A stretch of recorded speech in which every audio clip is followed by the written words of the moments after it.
This week, we're going to be talking about grammar of the edit, and we'll be covering chapter 6 and chapter 7.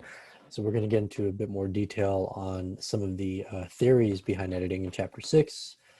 A bit more of an explainer on what some of these terms mean, and we'll talk a little bit more about Soviet montage theory as well.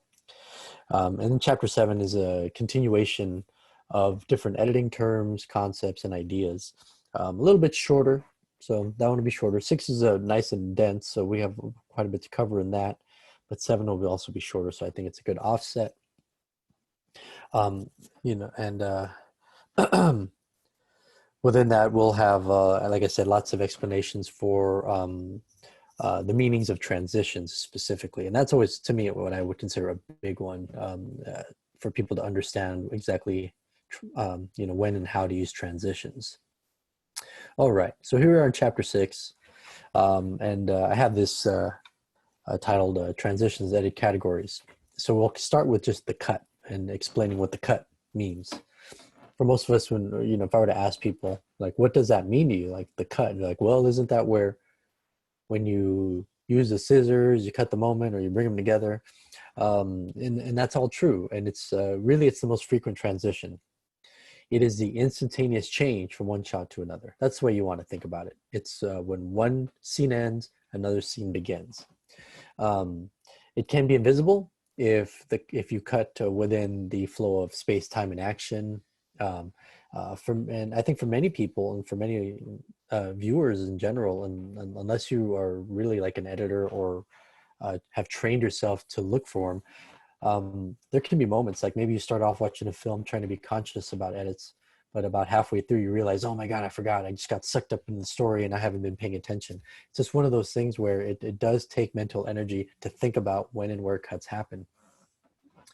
Especially because the main technique in Hollywood is designed to be as invisible as possible. So again, like that first part, to be as invisible as possible. And we just sort of take them for granted when in regards to editing decisions.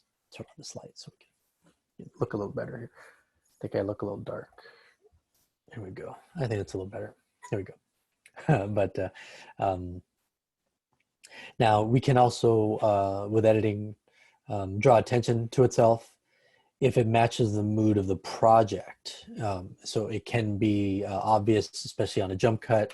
A lot of the French New Wave editors, through Godard especially, make their cuts in a way where it's very jarring sometimes, or at the very least, it is something you're going to notice because they are, the cuts are designed to sort of make you aware of them. What I also think I appreciate at least about those films is that it helps you engage with it. It helps you engage with the film a little more. It helps you think about film. For me, it lets me think about the techniques in use and even think about the medium itself. So it usually takes me out of this lulled kind of, I would say, not brainwashed, but I would say hypnotized type of film viewing, which is, I think, the kind that most of us have. We watch the show that we're watching and we're kind of hypnotized, and for the most part, we just kind of watch and listen. We watch the special effects, but we're not really looking at the editing. We're not looking at maybe specifically camera angles and the size of objects, but we're looking about what happens, looking at story. So we're obsessed with that. So watching filmmakers like Jean-Luc Godard, and I'll probably talk about him again during our office hour, is that it makes you think about the medium itself and it makes you think about the potential of what we can do with the medium. And to me, that's the most important thing. That is the most exciting thing. Many people aren't into it. I mean, it's a reason why I would challenge, or maybe some of you have heard of Jean-Luc Godard, but most people haven't. Again, because he is one of those filmmakers who hated being popular. He hated the fact that people liked his films. Right now, there's an interview with him on the Criterion Channel where he even says, my work is better when I know people hate me or don't like it. And so it kind of gives him a challenge to kind of either egg on those people kind of challenge them and a way, and also for him, he thinks like, I'm going to be so good that they have no choice but to recognize me at the very least. Now, in terms of the history of editing, early editors were called cutters.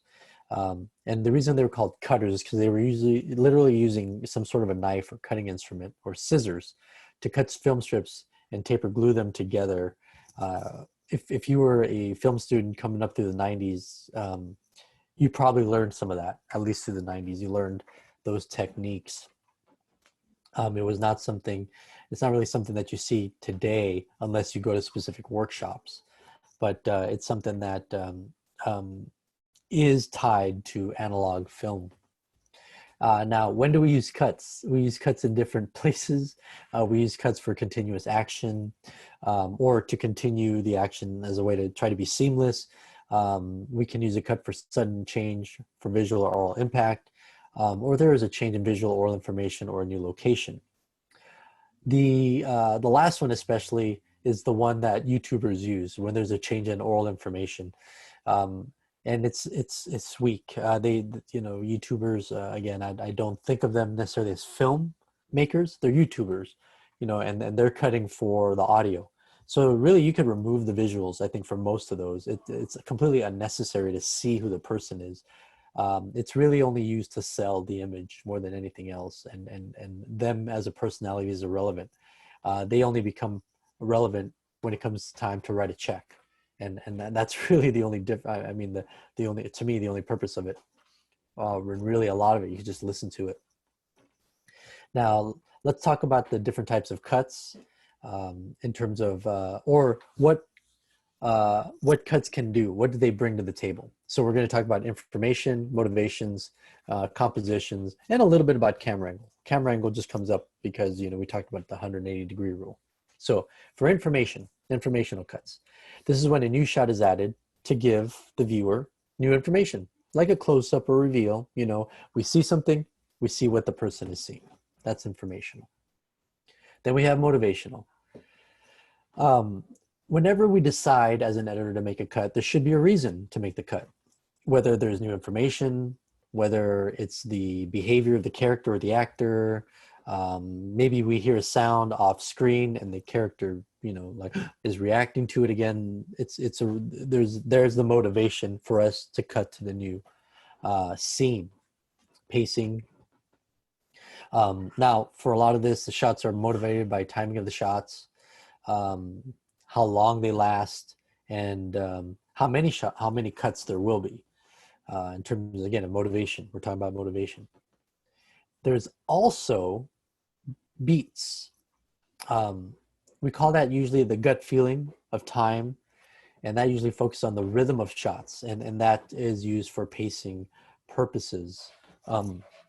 The pacing in those shots is just all fly. Sorry.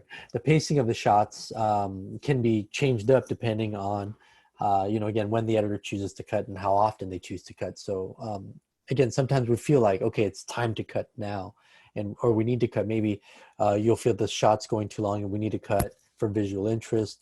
Or maybe we do the opposite. We feel like, no, we can't cut now. We have to let the shot play out because we need that information.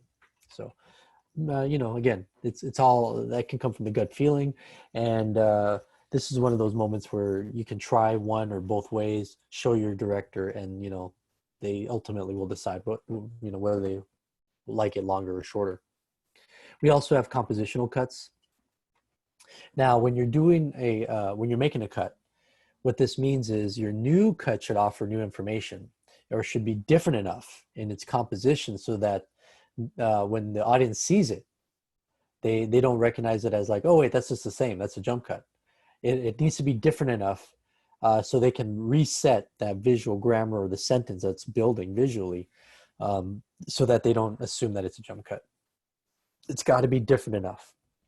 So we have seen that in some films, and sometimes there are little cuts or jump cuts when I think I remember them like in Jim Carrey moments when he's being very manic and it just cuts, and you see him like crying, screaming, and sort of every time there's a cut, it lets you reset and sort of refocus on what he's doing. It's like little mini moments where he can perform.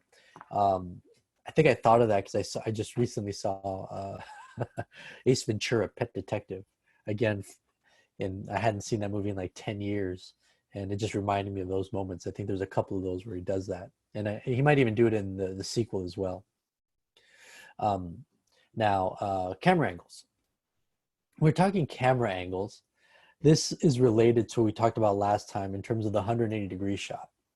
Um, each cut should show a different angle from the previous shot, and the new angles can be used along. Remember that 180-degree angle, and they should be different enough, especially. And we have here in the note when we're coming from medium long two shot, and the medium long two shot is usually when we have just two actors, usually from about the waist up, when they're usually in a type of dialogue.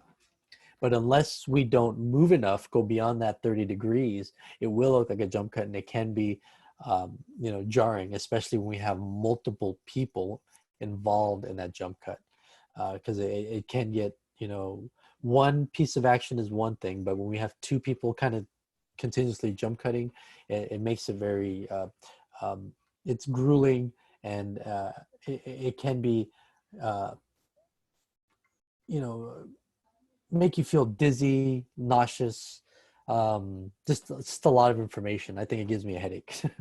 Now you can also use new focal lengths. Now that's like a 30 millimeter, 50 millimeter, 80 millimeter, which is changing, which changes the look and feel of the shot. Remember, focal length is where your object that you're filming or actor looks like it would appear naturally, and they're not blurry. So sometimes you can just change, you can zoom in on them. So you change in the focal length and maybe they're closer or further away. You can also use that. I've done that before on regular cuts where, I always recommend doing something like change the scale 20% and that'll look like a different cut. And I've done it and has worked on some occasions. Um, if you're doing a um, uh, punch in, cut in, if you're just using that, now it could create a jump cut. Um, it could create that jump cut, which is a zoom in on the same lens axis. The thing is, remember, if you're on the haven't changed angles and only jumped forward and backwards, again, it could also appear as a jump cut. But again, like I said, I've used that technique. It doesn't feel as sloppy as the note would make it sound. But I think if you use it once or twice, it's fine. If you keep doing it, then maybe there's something wrong with your writing and you probably should reshoot or use a cutaway. Continuity then. This is where we have continuous action. And usually, and for this, when we're doing it, it should be obvious and well matched within the two shots. So even if we have like a hand coming in and we cut and it's close up hand, it should seem like, oh, that was just the same shot. We're just cut in closer. And that could be part of that motivation. Like there's a reason why we punched in. So again, we just have to make sure that the craft of the filmmaking matches. We also have the sound cut. And with this, the sound continuity will continue or must continue across the edit. If the location is the same location, the ambience can and should carry over. The audio level should match. Everything should still be the same. And we balance that also with that rule of larger items, presence, right? We talked about presence last time, where usually if something is bigger, the volume goes up on it. But if it's this form of continuous sound cut kind of situation, then we might not need to worry about those levels, because then it might sound phony if we do make that cut. So sometimes it'd be better if we just leave it alone. An example of that, an example I can think of is one from Bonnie and Clyde, the original film. And in that film, when Bonnie and Clyde first meet each other, we get a cut from when Clyde shows off his gun to Bonnie. She looks down, her eyes, and then we cut to the gun, and the gun's really big, but the ambience again stays the same. Keep that in mind. Watch some of your films, and especially when we see continuity between characters moving around, or if they're talking between characters and they give one character an object or something that could be important to the story. Notice how the volume kind of stays the same no matter what, and this is what we're talking about. If we make huge changes, then we call that a smash cut because it's like smash. It's drawing attention to itself. Of course, we use that depending if it's necessary for the story or the show that we're telling. Horror movies, action movies, thrillers for surprise. Those are instances where we might see something like that.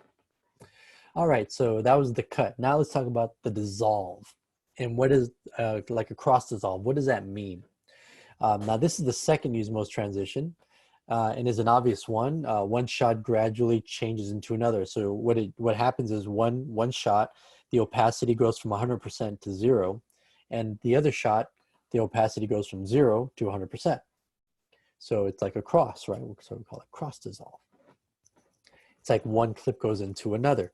This particular type of cut or edit, dissolve edit, is overused and incorrectly used many of the times. It is a slow and gradual change, again, where the opacity on the ending goes down and on the next shot, the opacity goes up. But the thing is, remember, we're talking about grammar because that means something. A dissolve actually does mean something. It means change over time. When you're doing a cross dissolve, that means time is changing. You're going forwards. Usually it's going forwards in time, but sometimes it's backwards. You're changing a location, change in time remapping. So it can go from fast forward, a slow motion shot to a fast shot, or emotional impact is necessary. Now, even for that last one, or strong visual relationship between outgoing and incoming images, those last two are what I think some people will claim, but most people use cross dissolves to hide what I call sloppy editing. And so keep that in mind that dissolve is the second most often used transition, but I think it's the one that's used the most incorrectly. Now, let's talk about again, using information, motivation, composition, and camera angle, sound and time, just like we did before in the cut, regular cut or straight cut. Now, for an information dissolve, it's one shot to the next, and really we should be providing new information. So when one dissolves and the other one comes up, we should see something new. If it's not something new, then it looks like weird, like it can look like a weird blending. Now, some filmmakers have used this technique as a way to kind of show discombobulation. We've seen that a few times in some special effects movies where your character is kind of moving in and out, almost as if they're like becoming disoriented. I've done that in several of my projects over the years. So it can be used to interesting effect, but at that point, it's not about the transition. It's more about that becomes a composite effect, which we'll talk about later. Now, if it's a motivation dissolve, it should be narrative or should be part of the narrative in terms of needing the dissolve. One aspect could be time. Another can be movement of consciousness because these dissolves slow the pace of the rhythm of the scene. It kind of makes you slow down for a moment because the dissolve takes time to go from one to the next, especially if you're trying to do it effectively. Composition dissolves. And again, I'll explain more of these motivation dissolves and whatnot a little bit more later. A composition dissolve is when you have two shots with very similar compositions, and they can help the viewer in the transition. We sometimes also call that a match dissolve, and match dissolves are where the compositions are similar, but the subject matter is different.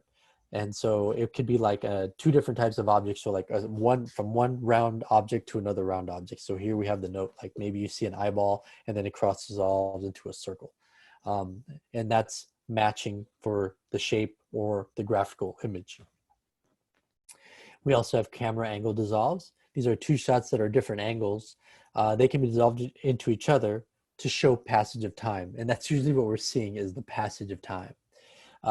That's, to me, one of the most effective uses for a cross dissolve whenever, or at least two. It's when time is passing, or we have a change in time, or when we're changing locations.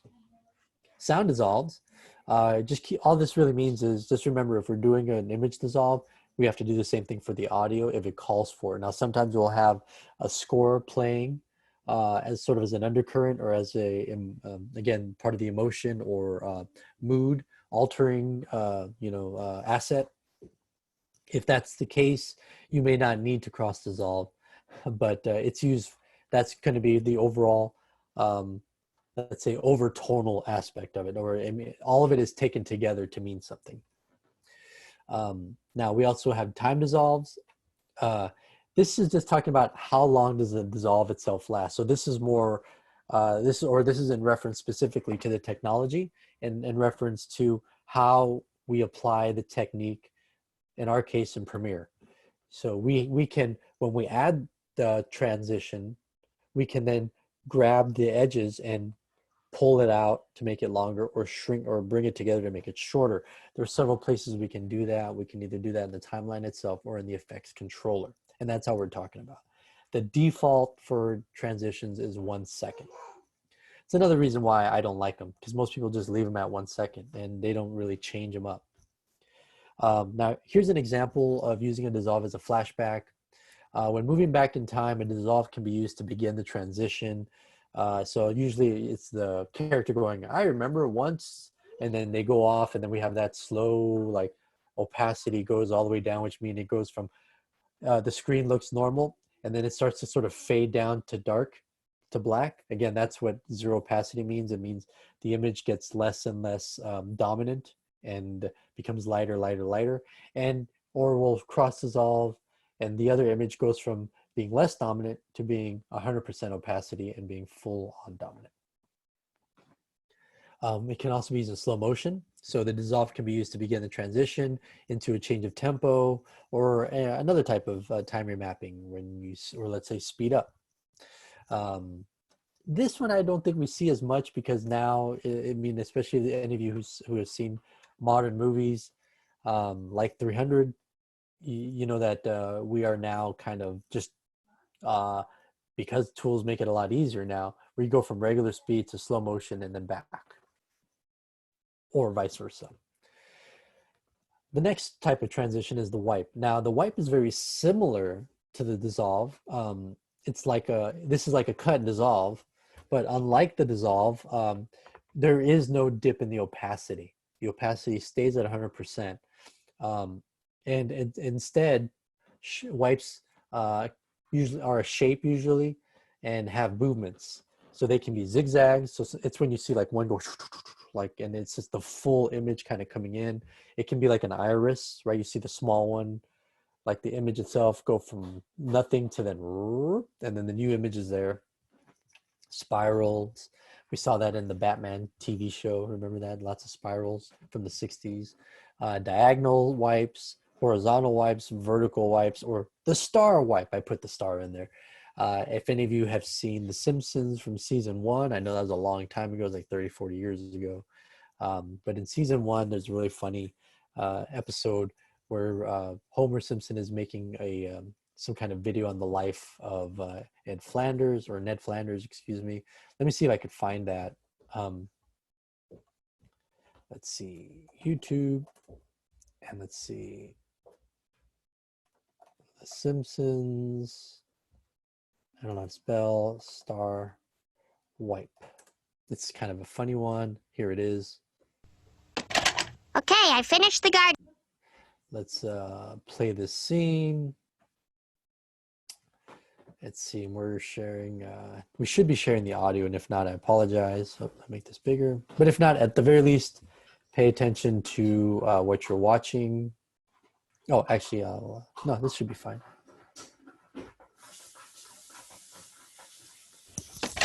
Okay, I finished the gardening There may not be sequence. audio Okay, here. from here we star But wipe here's to a where glamour Homer shot of does the Flanders shot, paying and his there's the bills. star wipe. Then we star wipe to Flanders brushing his... Dad, there are other wipes besides star We can get one wipes. Why eat hamburger when you can have steak? I'm taking my name off this I thing. like her little box, my first video editor. So, There how we you go. doing, There's Ned? another one. There we go. So as you can see, even in that instance, when do we wipe? When there's a change in location. We saw that twice. Change in time. So very similar to the cross dissolve. We want to make sure there are no strong visual relationships between the shots, because we want to make sure that we can notice the difference. If there isn't a strong relationship, we'll see like maybe a weird ripple. And And also, we want to make sure that the project necessitates a visually graphic transition because it can be distracting. Now let's break it down into our information, motivation, composition, time, et cetera, et cetera. So for information, the new information does not need to be related to the two shots. So when we're cutting to the next shot, the first one and the second one don't necessarily have to have anything in common with each other. Especially if we're going from one place to another. If I'm here and you see a cut and then suddenly Las Vegas, it doesn't have to have anything to do with me. Maybe there's some other action happening in Las Vegas. Again, remember, all of this is at the service of whatever your project is. So again, you just make the decision on what is going to be the best technique for whatever that project is. Motivation wipes. This helps to prepare the viewer for a new shot, location, sense of time, et cetera, et cetera. So it's kind of tied to that information. Remember, it's preparing us for something new. Now, with composition wipes, with clever planning, visual compositions can be used as part of the wipes. Now, these we call natural wipes. And this is where we use objects in our composition to be used as the wipe itself as part of that transition. So the films that come to mind immediately are Iñárritu's film The Birdman, because that was a film that was designed to look like one take, or in Hitchcock's Rope. Rope was one of the first films, if not the first film. There was another silent film, I can't remember right now, but this particular film had the gimmick, or Hitchcock was working on the gimmick that they were using one take. But if you watch it, you can find the parts where they do edits. I'm only going to mention those because part of your assignment will be to talk about different types of cuts. Camera angle wipe. Now, wipes are used to reorient the viewer from one shot to the next, and sound wipes, the audio can help lead the wipe, kind of like whoosh, Now, for the camera angle, again, this can help us orient ourselves, and like the camera can turn, and as it's moving, it becomes like, look at the new information. And when it's moving, that's when that transition actually happens. It's very graphical. It was also used very much in Birdman and Rope. A time wipe is used as part of the tempo. It can speed things up or slow them down. Again, depending on the sequence, it can go slow or fast. Now, they're graphical. Remember that about wipes. It should be used as part of the visual design. So the film that really made them popular was Seven Samurai by Kurosawa. If you haven't seen it, I highly recommend you do. I will take it as extra credit if you're watching it for the first time. And if you've seen Star Wars, then then you've seen that. That's also heavily used in Star Wars, which, if you know the history of Star Wars, it shouldn't surprise you.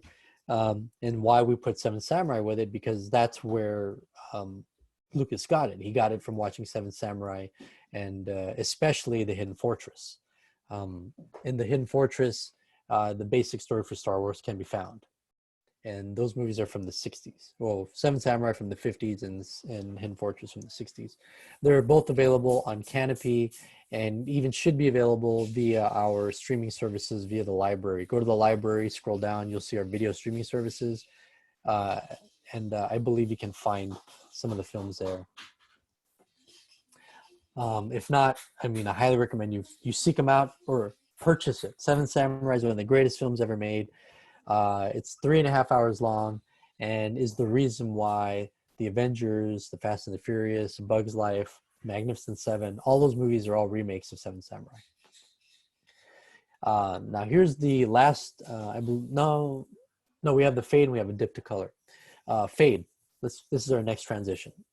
So this is a transition from a solid color to full capacity of a shot. And it can go in either direction. You can fade in or fade out, or fade up or fade down.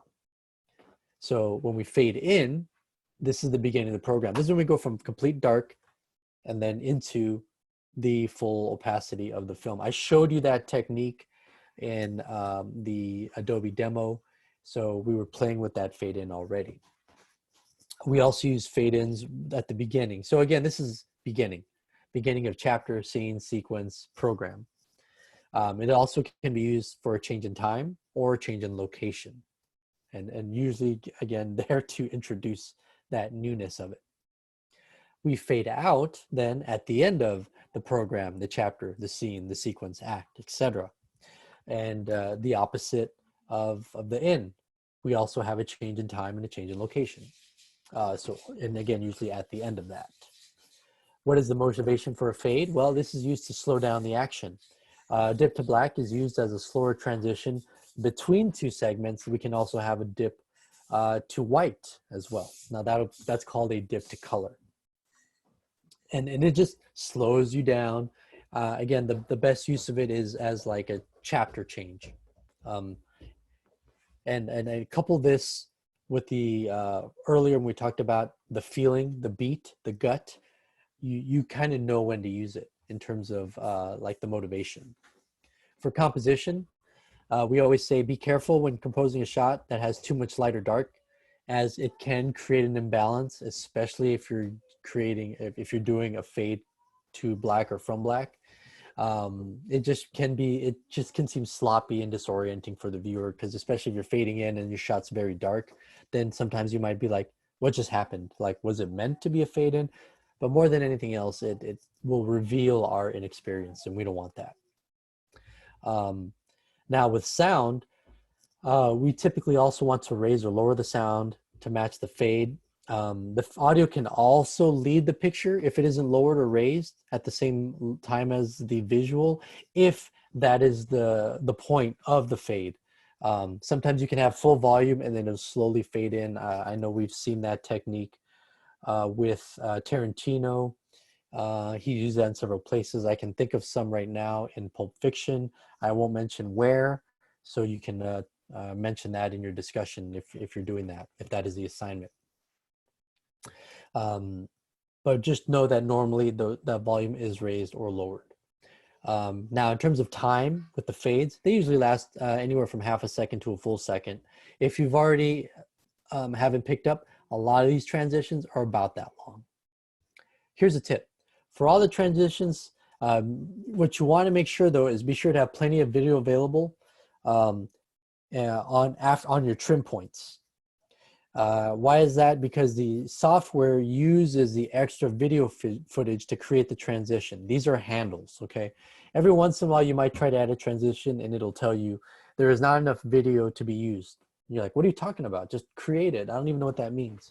What it means is exactly what I just mentioned. The software is going to use the extra footage outside of your endpoint, or if it's a subclip as part of that extra content, it's going to use that because it knows like, well, you're not watching that anyway, so I'm going to use that to create my transition. This will maintain your time code. This is also why it's doing that. Because if you don't have that, then what your software needs to do is remove or cut into the length of your video. And if you got to create a cross dissolve, if one ends here and one begins here, think of it this way. These are the two clips. There's nothing to dissolve into. If you dissolve, it's going to be a dip to black. So you have to make sure that there's enough space.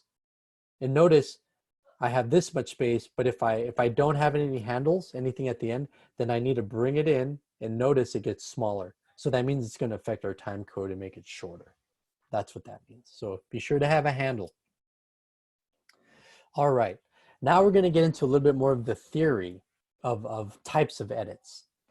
So let's start with the action edit. This is one of the more prominent ones that we see when an editor is making sort of conscious edits that aren't just about like dialogue. These are usually straight cuts.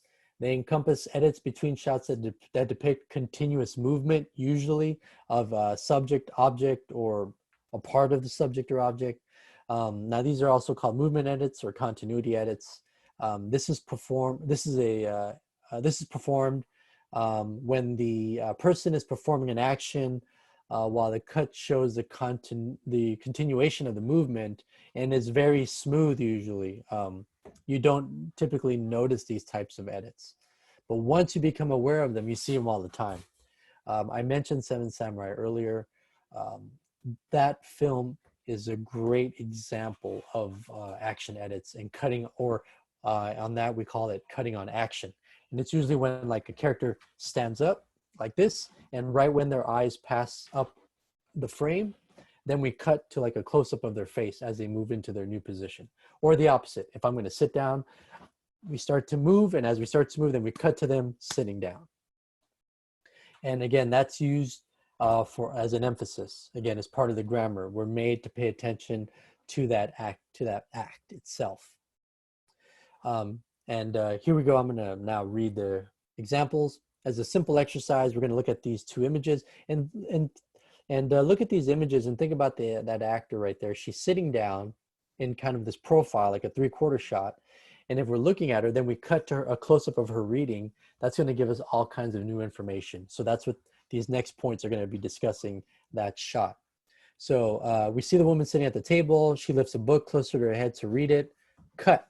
At the next scene, as she lifts the book to her head, we see the woman in a close-up holding the book. We can now read the title on the cover and her eyes, and we can see that she's now reading the book. So again, that's a very, very classic example of cutting on action. In terms of information, the long shot has given us the important information about the location, the subject, time of day. So we get a sense of what's happening. Remember, this is a medium shot or medium/long. Again, this is the character in the environment. This is why that kind of shot's important. We also see how the character is dressed, and also the actions. What are they? With that long shot, we can see in relationship to their surroundings what the actions are like, whether they're slow, quick, normal, or abnormal. And also the new close-up will show us the title or any other information if they're holding up any content. Number 2, motivation. Remember the why. The long shot, the woman will pick up the book off the cafe table and raise it close to her face. The action of lifting the book will be a good place to make the cut. The action becomes the motivator, using the placement of the book over her face to motivate a cut into the close-up of the book's title and then her eyes. And instead, remember, the focus then doesn't become the person, but it becomes what she's doing. In terms of composition, we look for the arrangements of the subject, the object, set dressing within the frame of the long shot to create that strong diagonal exterior space, especially because she's in that 3/4 shot. Now, although framing the woman toward the right may have been more in line with her placement in the wider shot, the title of the book and the appearance of her eyes are the most important thing in the new shot. So now the framing is more head-on, right? It instead of being a diagonal, it becomes more towards the middle, and is working better for the showing of the narrative information in this particular shot. So again, that becomes an aspect of the composition and why we change it up. In terms of the camera angle, in the long shot, the camera angle again is at 3/4 for the woman's left cheek. And when we do the close-up, we have that 30-degree movement, right? And we move around that arc. And now we're approaching, and the shot now becomes one more of her from the front. And because of that difference of the two angles, it won't look necessarily like a push-in jump cut, but it'll look like a brand new setup. And it is a brand new setup. So therefore, we don't get that sort of confusion. In terms of continuity, we want to make sure that action matches. And to make our edit invisible, that really is the most important part of the cut, the continuity. We have to make sure our shots are done well enough so that it looks like it's a conscious decision by the filmmakers, specifically the editor. So the continuity of the movement really should match at this cut point. Hence the use of a related term like a match cut or matching action. The coverage in the long shot does provide the action of the woman raising the book from the table and opening it up in front of her face. and the close-up then repeats that same overlapping action, it just means it's just closer, because now we're also seeing her eyes, right? And it's also, you know, instead of being from out here, it's from up here, and we get to see that she's reading the text. So again, adding more information, and again, we have to make sure that we're following, and even some people go as far as let's match the eyes. If now, if you cut on the action, the audience is less likely to perceive that cut and merely registers the presence or the presentation of new information about the book and about the woman's eyes. I have used that to my advantage at times too.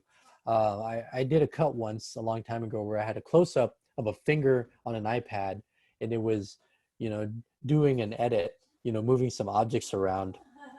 And then I cut to someone moving their hand away from an iPad as they're showing someone how to do that kind of editing. They were two different shots that had nothing to do with each other. And if you pay close enough attention, you'll see that the edit happened with the left hand, but the person moving their hand was the right hand. So it just goes to show too that sometimes the audience won't recognize those minute details. And again, even as a filmmaker, you can even play with those ideas of expectation. As also the way to show that things might be off a little bit. Again, this is now where your brilliance as a filmmaker will come through. In terms of sound, and we're thinking about like the, again, the woman on reading the book, this is a street scene. So the ambient scenes could be pretty varied. You know, we could have cars and groups or crowd sounds. There should be sounds associated with the background of the location, like bus driving by, car horn honking here and there, chirping of birds, crowds. And now you could even address the sound of the book being picked up or the pages turning once you move to the close-up shot. I mean, the sound bed itself should match the cut. Again, this is coming from our text. So just keep that in mind. And again, even as an editor, you can yourself also make those decisions based on need as well. Screen position edits as an editor, when we're doing especially dialogue scenes, the most important aspect of this kind of edit, we should direct the viewer's eyes around the screen and place them at locations. So we do this specifically on the dialogue scenes for eyeline matches. This helps us make connections between our characters, or shows that these characters are related, even if they're different heights, because sometimes you'll see it, especially, I mean, typically I'd say 80% of the time, if your male actor is taller than your female actor,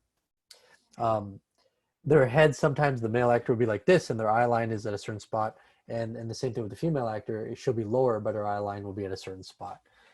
Our example here kind of matches that, but I think what the director did is they had the actor, or the actress, they had her tilt her head a little bit to create matching eye line while maintaining a similar head space. And again, as the director, you can also manipulate and play with that and decide whether or not, you know, again, in terms of your direction, you want to keep that kind of a shot or, you know, change it up a little bit. It's up to you.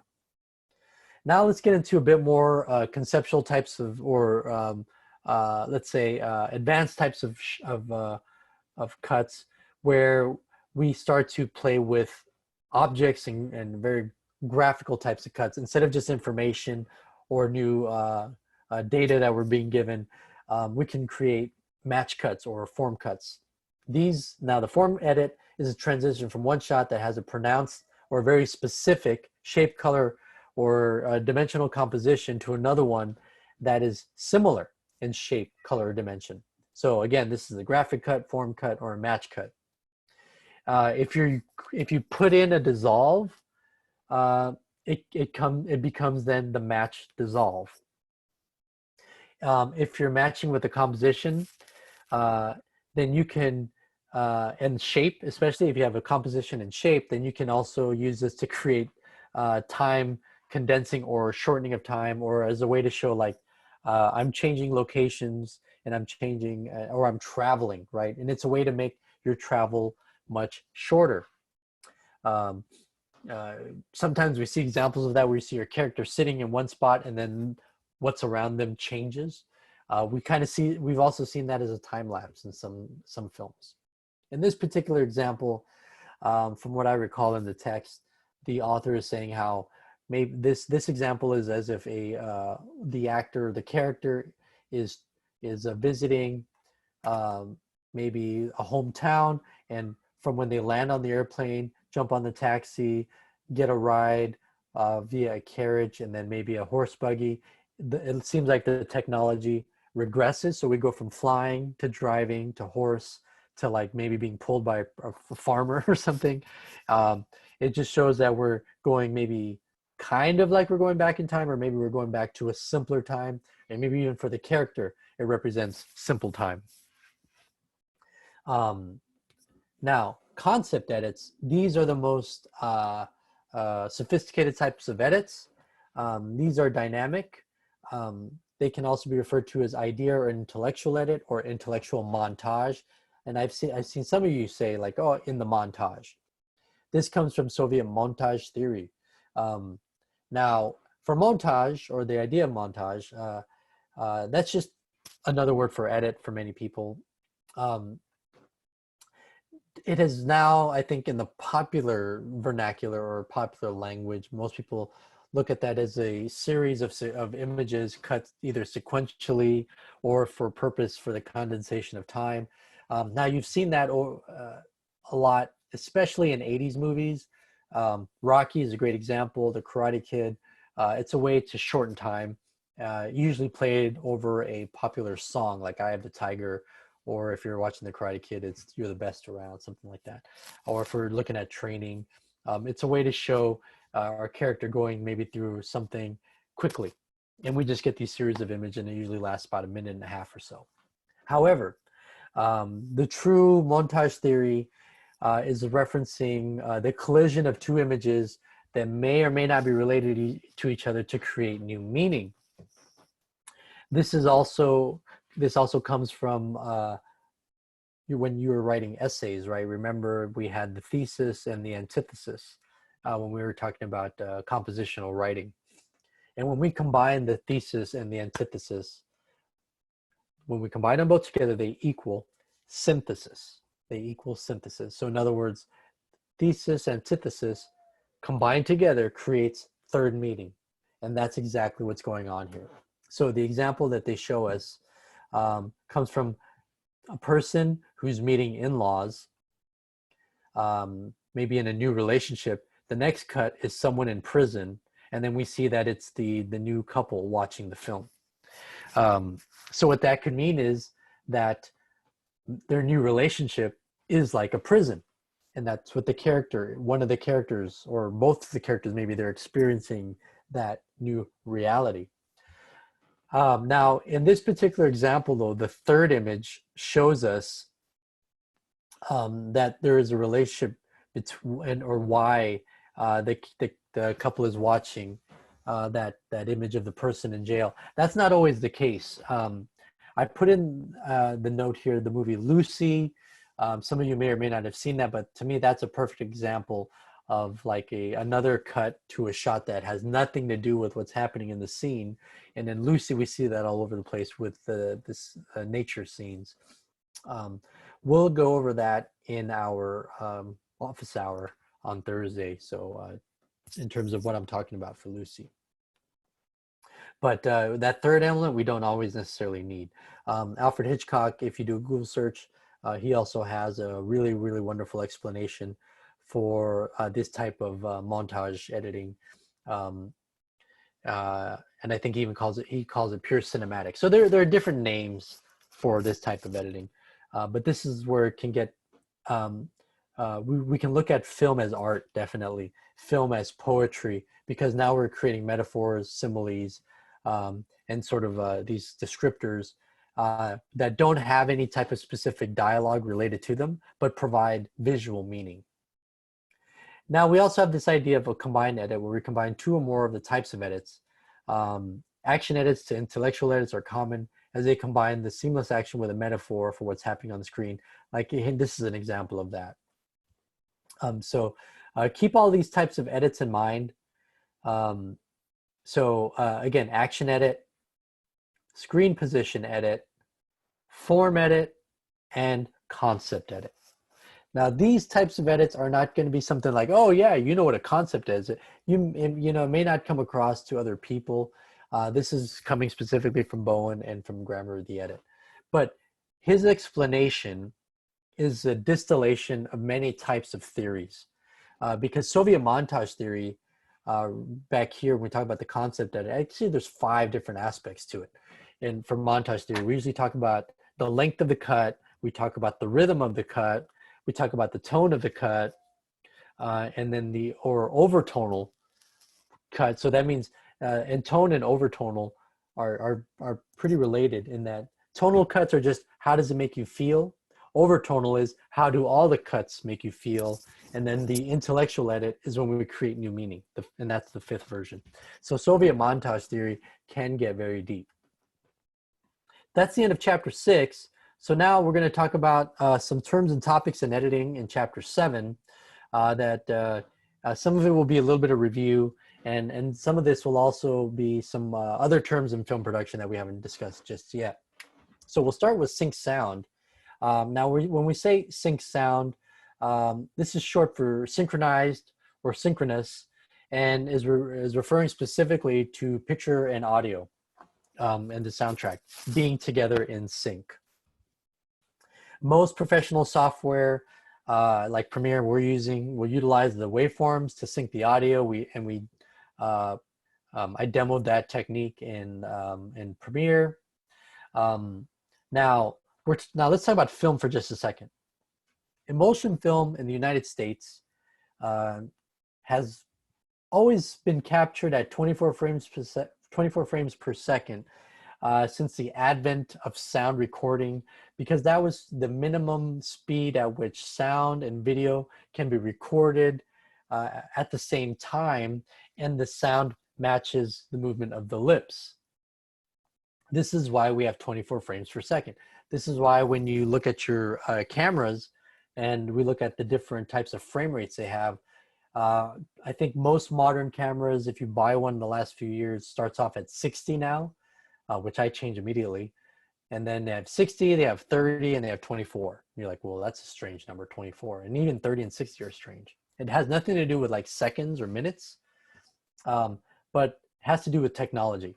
Because NTSC video is 29.97. If we look at, especially specific at the binary of the math, in terms of how it works out, it actually works out at that 29.97. We just round up to 30 to make it easier. That's why we have 30. And to double that, we do 60, which gives things that very, very, very video look, or what we call the soap opera look, or the reality television look. Throughout all this, timecode is the counting scheme or the clock that your software, that Premiere will use to keep your frame rate playback and for keeping your audio and video in sync. Okay, so that's those numbers that run. We did talk about that in one of the Adobe demos. And here we go. This is the breakdown of timecode.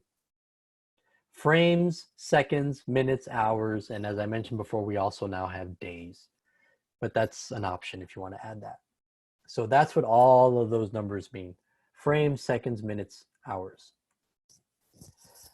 Montage, I mentioned that earlier, but that comes specifically as French word, which means assembly of film. The Soviets and montage theory in the 20s, I started to talk about that a little bit. Now here's our definition. Intellectual montage states that two unrelated images are juxtaposed together. New meaning is created from their joining in the mind of the viewer. This is designed to manipulate the viewer emotionally. There's another reason why we don't see it anymore. It's fallen out of favor because of that manipulation. Montage sequences, or a montage sequence is a juxtaposition of the related clips over music. Again, like I explained earlier, like in the movies Rocky and The Karate Kid.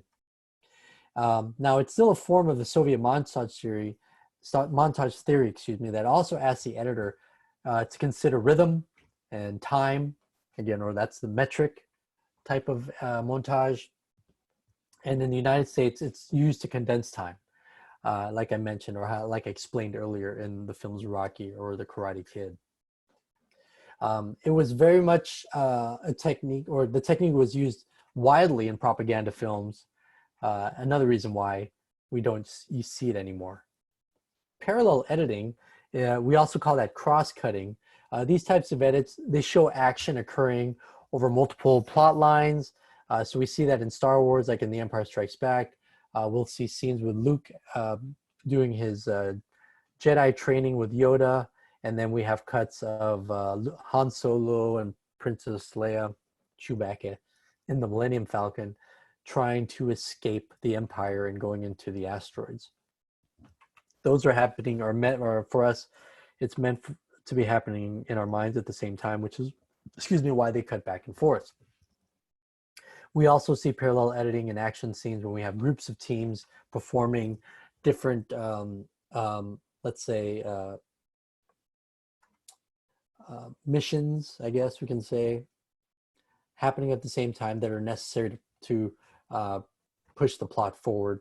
Mission Impossible, we see that all the time, right? Lord of the Rings, we see the elf fighting, then we see the dwarf fighting, then we see the human fighting. The Avengers, each of the superheroes usually has their moment, and we cut from one to the next to continue the action. Multi-camera editing is when we use several cameras to create one moment. So most narrative filmmaking uses one camera, but multiple cameras can be set up to capture the action from several angles. This is used usually in TV shows, sports soaps, reality programming, news talk shows, live theater, concerts, action sequences. Now, it is today it has become a very convenient way to edit, but it's important to keep all the cameras running through the shoot so they all have the similar time code, so that you can match the points of an action cut. And that's really it. We just want to make sure that if we're going to do that multi-camera and we want to take full advantage of it, we want to make sure all our cameras are running. We don't have to hit, our record button at the same time. But to keep it, we just have to make sure they're all running before action is called. Because once action is called, as long as they're all running, we can cut between them. And this is a technique that we're going to learn in the fall. So if you want to learn that, join us for the fall editing course. Composite editing. This is a multi-layer editing where more than one image is seen on the screen at a time. So layering an image. Now for the most popular form of composite editing is split screen effects. That's where we see one form of action on the other and another action on the other over here. And we sometimes see like a black split in the middle. We've seen that in, I think Once Upon a Time in Hollywood uses that technique. Split screen effects are composite, or you see a picture in picture. Those of you watching this video, there you go. This would be a form of that, picture in picture. It's just used to convey information happening at two different places at the same time, or two different things happening at the same time. Because I'm giving you this lecture and you're seeing my screen while the camera is showing me. Rendering. I think many of us have used that term before, but do we really know what it means? All we know is that it seems that it just makes my effects, or it makes my video ready to go, right? In a way, yes. This is like baking the cake. That's what I call it. Rendering is a lot like baking the cake, because this is the creation of the new file by your software that includes all the filters, effects, your plugins, all applied, your audio mixing, all given to the content so that the original content is left alone, right? Collectively known as non-destructive editing. So we can mess around with our clips as much as we want, but we're never damaging or removing content from the original file, so we can always recreate our scenes. Now, anytime we change something though in that edit, we always have to create another render, because a render is a new file that gets created. And once we create that new file, we don't manipulate that file. Again, it's like a baked cake. Once you bake a cake, you can't put more eggs, or you can't add more water to it, because it's done. You just have to bake a new cake. And that, in a sense, is what's happening. Anytime we make changes, we just bake another cake. And keep in mind that renders take up more room on our hard drives. So that's what a render file is. It's just anytime we create a new file or a new version of our project. Chroma key is a process where a certain color, or a chroma, is keyed out and replaced with new content, whether still or motion. Like in news, right? You have your little box that the still or your video is used to play out over a certain section. Typically, the color used is traditionally was blue, and then we switched to green. The content with the keyed video will then become the foreground element or the top layer in the composite. The image or video that replaced the color is placed in the layer directly underneath, so that that color is then becomes like a window, and the content underneath gets shown through the window. That becomes then the visible content. The reason that green and blue was used originally is that they're typically not human skin or hair colors. Now, I know that, well, some people dye their hair blue. Well, in that case, we're going to use a green screen. Well, like, what if they dyed their hair green? Well, then you're going to use a blue screen. Like, well, what if there's both? Then you're just going to have your characters not dye their hair that day. Or you're going to, there's got to be a reason for it. Luma key then uses low black video voltage or super black to be keyed out while the normal black pixels remain. This is an option that you can find in Premiere and After Effects. Now, we can also use alpha channels to create still graphics with see-through elements. We make those in Photoshop. And that's usually an option where when you're, let's say you create a font, or let's say you create a title of some kind and you're ready to export it out, one of the checkboxes will see retain alpha channel. That's all that means. It means make sure that the space that I'm not using will be see-through, will be like a window. So when I apply it over my Photoshop file or my Premiere and my video, then it can be like fancy and your text is all in front, but the background is see-through, so we can play it over an image of some kind. Resolutions. Video images are made of pixels, and that's how we're talking about here. We've started to talk about that in terms of our exports. I've had you all export as a 480 file because I need that the height to be no more than 480 pixels. The length, I've had some of you change it, give me different various lengths. For me, that's usually not as big a deal. I just want to make sure that 480p, because that height, just like we see here in this image of this woman sitting down in this cuticle, usually dictates the length, because they're both related, at least in the clips that I'm giving you. 720 by 480, so 480 and under is standard definition. 720 to 1080 is considered high definition. Anything above that 1080 number, like 4K, that becomes ultra high definition. Let's see if I can bring up what 4K resolution. Let's see, we'll bring up those numbers. Typically 3840 by 2160 or 496 by 2160. So those are the two numbers that come up in reference to 4K. I mean, and that's really high when you think about it versus the 1080, right? I mean, it's in a sense, it's double. It's double that. And it just shows you how much bigger that gets. By the time we're getting into that 4K, now we're looking at 35 millimeter equivalency into 65 millimeter equivalencies. And this is also, I like looking at this because this also gives us an idea of the size. Here we go. 480, 720, 1080, 4K. Huge difference, huge difference.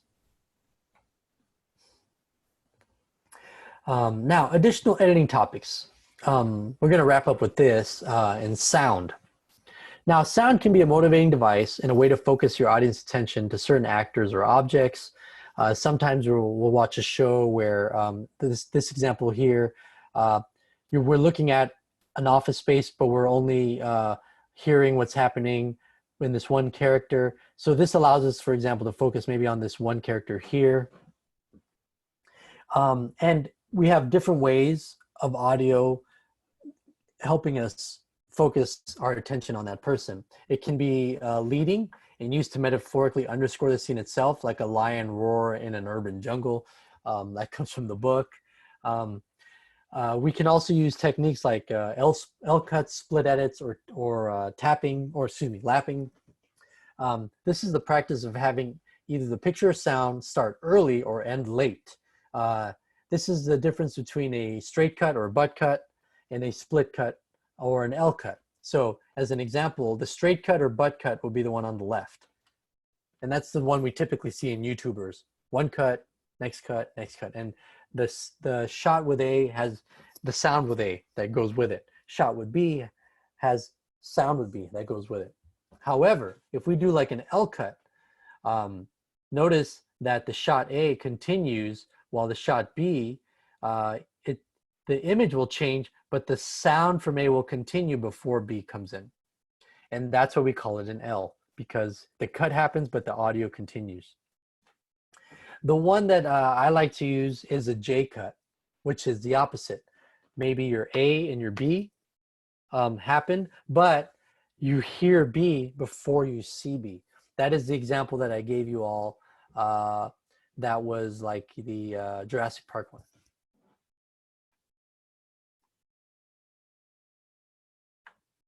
Color correction.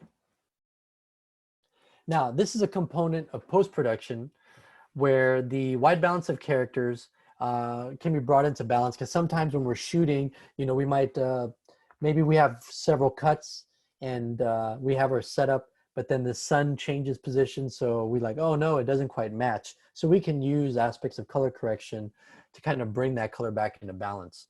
So we do that by manipulating contrast, luma, and chrominance. This is also known as grading or timing, when creative changes are made to alter mood or feeling. Now grading, color grading, or specifically color timing was used as a term for analog film back before we went to digital. So that's really why we have that language. Now, after we balance the color to give them their natural look, then we do what's a separate manipulation. This is how we do the look then. This is the LUT. This is applied after the clips have achieved a white balance, or is best performed after white balance. Now this is usually where novice filmmakers make their error, because most young editors don't even do a color balance. They go immediately into the look. But we always want to color balance first and then provide a look. That just gives us a richer image. And if any of you have ever seen tutorials on color grading, you're like, wow, they do a lot of steps before they get to their final image. It's because what they're doing is first they do white balance, and then they do LUT or look. Very important to do your white balance first. Again, it's just going to be a richer, it's just going to be a better looking image. When we're talking about luminance, these are light levels or contrast and brightness of an image. So this is the white and black, the light and the dark. These are the steps involved. First, we have what's called the setup, and we're going to see this in, if you use DaVinci Resolve or Avid Media Composer, they still use this language. The setup is our black level. The gain is the white level, and gamma is our midtones. These are all related to contrast. And once we finish adjusting that, again, that's our white level, then we move on to what we call hue adjustments or chrominance. These are the color values of the image. All the colors can be individually controlled and desaturated and drained of all color. Now we talk about voltages not being over or under driven, because we don't want to create sharpness unless that's part of your show. I was just watching Jean-Luc Godard's latest films from the 21st century, and he blows out these images left and right. So are we saying that Jean-Luc Godard doesn't know how to make a movie? It's like, of course not. He's one of the people who invented the French New Wave in the 60s, and has made arguably the film that is responsible for modern filmmaking in Breathless. So again, it's just a matter of, is it appropriate for your show or not? We use video scopes in Premiere to measure and analyze the video signals to stay within legal zones, because we cannot rely on visually just looking at our screen, because at that point, do we trust our eyes? No, your eyes and my eyes, all our brains are going to perceive color just a bit differently. So this is why we want to look at our our scope and our values, and make sure that we're using that to help drive our color decisions. And again, some of you might be colorblind, one of those things. Now we also have the importing of still images. As a rule of thumb, we want to import still images at a resolution that's greater than the sequence setting. So we always say look for images with resolutions of 3500 or 2300 at least. So your image resolutions can be manipulated or keyframe with animation, and you get no loss in quality. If you bring in an image that's at the size of your video already, or maybe you do a frame capture, if we do some kind of an optical or digital zoom, especially a digital zoom, where we're just blowing our pixels up, then it's going to start to look lower quality, right? We're going to start to see the pixels. There are some instances where that's what we want. I myself have used that technique as a way to emphasize the breakdown of pixels. One of the films that I can think of that uses that very well is The End of 400 Blows, where Francois Truffaut creates a still image of our main character, and then we zoom into him. But again, all very effective in its technique and done for a reason. So keep this in mind. You, for the most part, you probably want to keep if you're doing a still, just use another, import a still, and just make sure it's bigger than your sequence settings. Now, digital workflow, again, this is coming from the text. This is something that we've gone over again and again in our tech demo. We want to, in terms of our editing, organization. It's all about organization. I'm reminding you again, stay organized, stay organized, stay organized. Know where your assets are living in the various hard drives at your disposal. And keep in mind, ingesting is how content is copied from one volume to another. We sometimes use the word import, and I know I myself will say, hey, just import the footage. We'll all say that. But remember, the correct term is ingesting. Importing is the real-time capture. Ingesting is just when we copy data from one volume to another, which can be faster than real-time. And then, of course, we have technology versus creativity. Keep in mind that editing is over 100 years old, film editing. And the techniques we're talking about are pretty old. Tape-based editing, where we import real-time from like videotapes like VHS or digital video, that's roughly 50 years old. Computer digital nonlinear editing was created in the mid-80s, purchased by Lucas or developed, improved upon by LucasArts and Lucasfilm, and fully developed through the 90s. The first major film to have full digital editing from the beginning to the end, and then exported via cinema tools with certain time codes so that it can be printed is Cold Mountain, or Cold Mountain is generally given that honor, edited by Walter Murch, again in the mid-90s. All of these types of editing, though, remember, film, it's considered time-based media because it's an art form that needs time to experience fully. So this is why film, I think, has a lot in common with music, or why, musicians want to be directors, and why directors want to be rock stars, or not just musicians, but rock stars specifically. Now the tools to edit, they have changed, but in the end, everything we do and all the content we do is meant to support the story and or the project. And typically that's my perspective. Stories change, and I'm not a big proponent of making sure that every word is followed. I don't agree with that, and I don't believe in that. Yes, I think the words are important, but there are many stories where we learn that the ad lib is actually not from the script. And especially if you're coming from documentary filmmaking, that's part of our mantra is we don't stick to our script and that's it. We must be flexible, because we never know when a more interesting story will come along and we tell that story. And there are many examples of that, from Hoop Dreams to Sherman's March, where the filmmakers started one way and ended up another. So keep in mind that can all change. All right. So that's the end of chapter 6 and chapter 7 in terms of our editing, or in terms of the grammar of the edit. There's one more thing I wanted to remind everyone. I can't think of that right now. Hopefully it'll come to me later. Maybe I'll go over it in the office hour.